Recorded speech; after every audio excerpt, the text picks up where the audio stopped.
T20 world cup 2026 के context में भी अगले 4 से 6 हफ्ते में इंटरनेशनल प्लेटफॉर्म से कुछ अच्छी खबरें नहीं आ रही हैं, और जो एक वर्ल्ड ऑर्डर बना हुआ था क्रिकेट का, अब लगता यह है कि उसमें कुछ चीजें बदलने जा रही हैं, कुछ नॉर्म्स बदलने जा रही हैं, कुछ सिस्टम्स बदलने जा रहे हैं,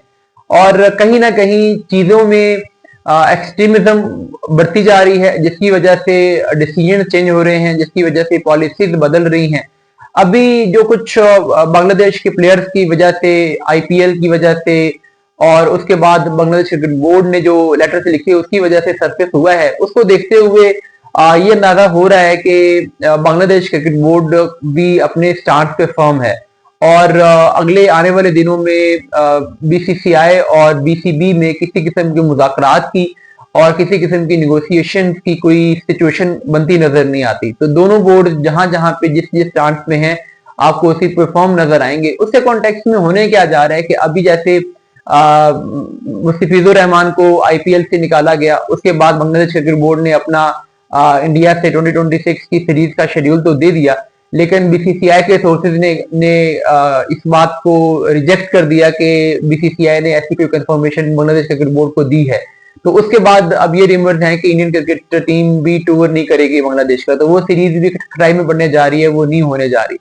अब इस सब के अंदर जो इमीडिएट थ्रेट है वो T20 वर्ल्ड कप है, क्योंकि इंडिया ने ये वर्ल्ड कप होस्ट करना है और श्रीलंका इसका ज्वाइंट होस्ट है। श्रीलंका में श्रीलंका के और पाकिस्तान के मैचेस वहां पे होने थे, तो ऑलरेडी एक बड़ा चंक श्रीलंका में T20 वर्ल्ड कप का होने जा रहा था। अब बांग्लादेश क्रिकेट बोर्ड ये कहता है कि हम भी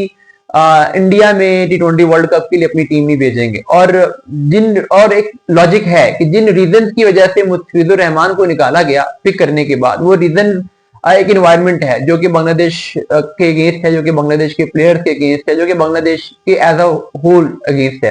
तो अगर मुस्तफिजुर रहमान वहां पे सेफ नहीं था और उसकी सेफ्टी कंसर्न को देखते हुए अगर उसको केकेआर की तरफ से रिलीज करवाया बीसीसीआई ने, तो फिर बांग्लादेश की टीम की पूरी टीम कैसे वहां पे सेफ हो सकती है? तो ये एक लॉजिकल आर्गुमेंट है,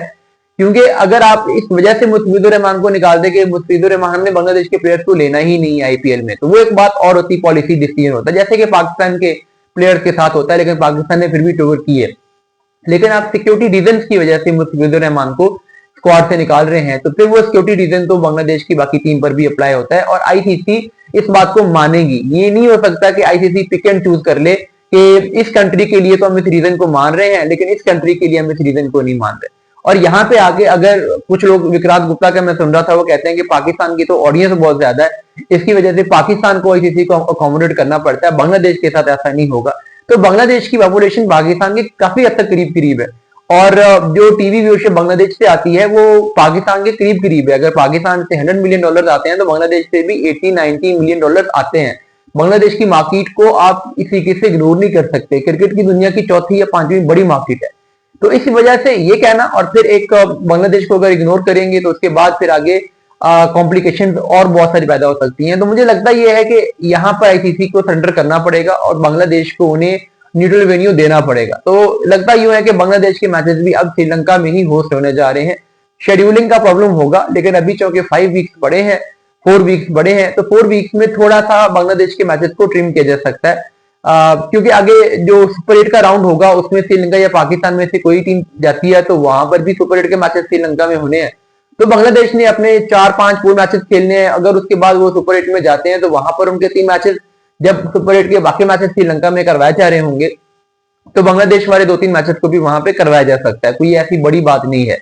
तो अब लगता यह है कि बांग्लादेश इंडिया में नहीं खेलेगा, बांग्लादेश श्रीलंका में खेलेगा, और बांग्लादेश की टीम का टूर भी नहीं हो सकेगा, इंडिया का टूर, बांग्लादेश इंडिया की सीरीज नहीं हो सकेगी। तो अब एक और, इंडिया पहले ही बहुत कम टीमों से खेलता है टेस्ट सीरीज, अब उसमें से बांग्लादेश को भी निकाल दें। वर्ल्ड टेस्ट चैंपियनशिप की 9 टीमों में से अगर इंडिया, बांग्लादेश और पाकिस्तान दोनों से फ्यूचर में नहीं खेलता, तो इंडिया के पास फिर वो 6 टीमें बचेंगी और इंडिया को हर दफा उन्हीं 6 टीमों से खेलना पड़ेगा। तो इस लिहाज से बहरहाल टेस्ट क्रिकेट को नुकसान पहुंचेगा।